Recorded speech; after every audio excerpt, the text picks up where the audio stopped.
Get ready for the dictation. 10 seconds, 5 seconds,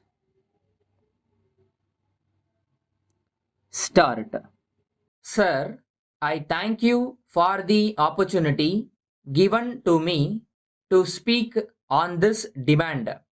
First of all, I am glad to pay my tribute for the high standard in which the police force in this state has been maintained.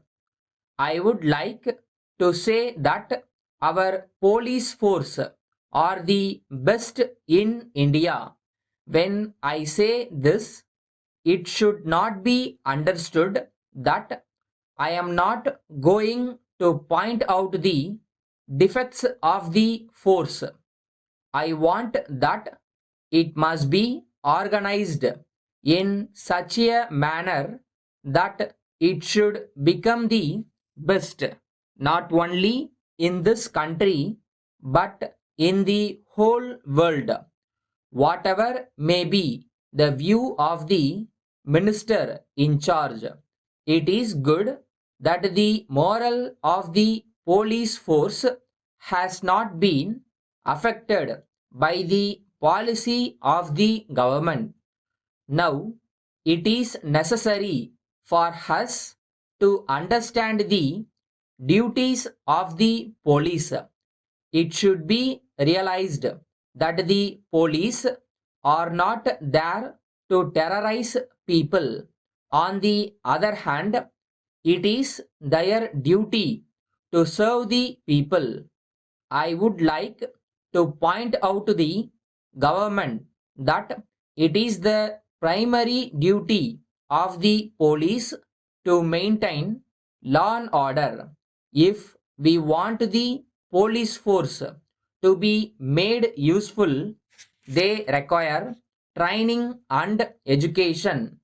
When we select even the police constables, we should take care to see that those who are educated are selected. If such people are to be selected, it is necessary that they should be paid well.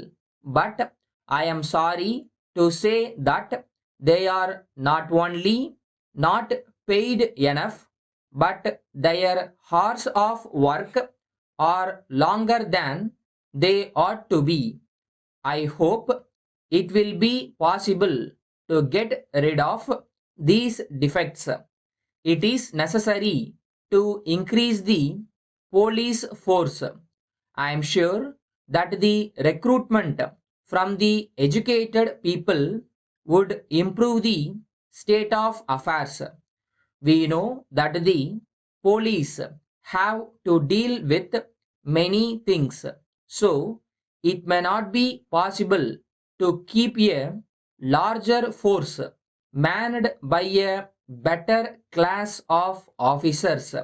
In the circumstances, I think there should also be a mobile force.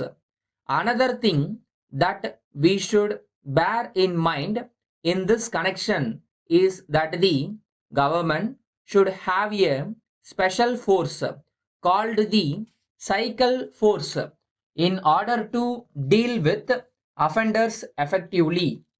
So far as the administration is concerned, it is not necessary for me to say that these men should get more salary.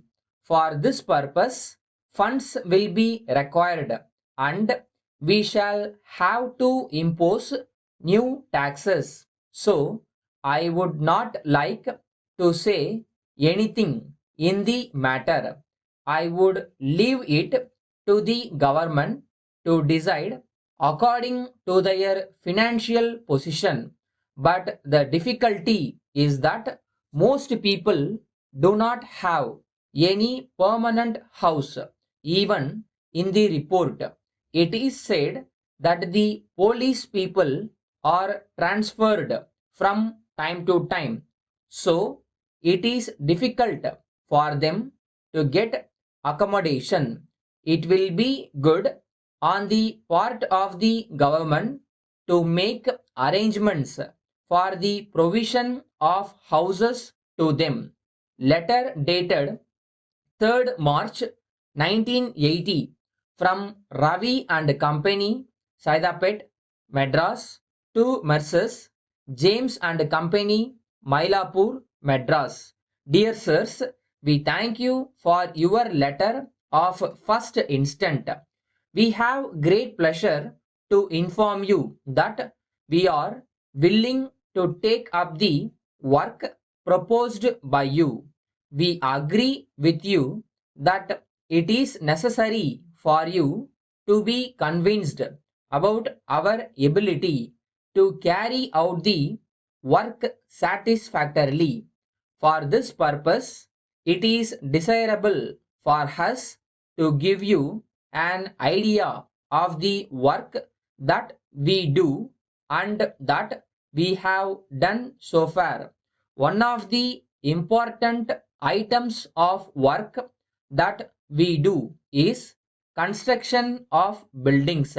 In addition to that, we can make arrangements also to prepare plans for approval. In this connection, we shall be pleased if you are good enough to arrange to see the plan designs in our office. We are sure that you will be able to assess our efficiency on seeing them. You may suggest your own design, and we will be glad to prepare a plan as may be desired by you. We shall be glad to hear from you in the matter at an early date. Yours faithfully,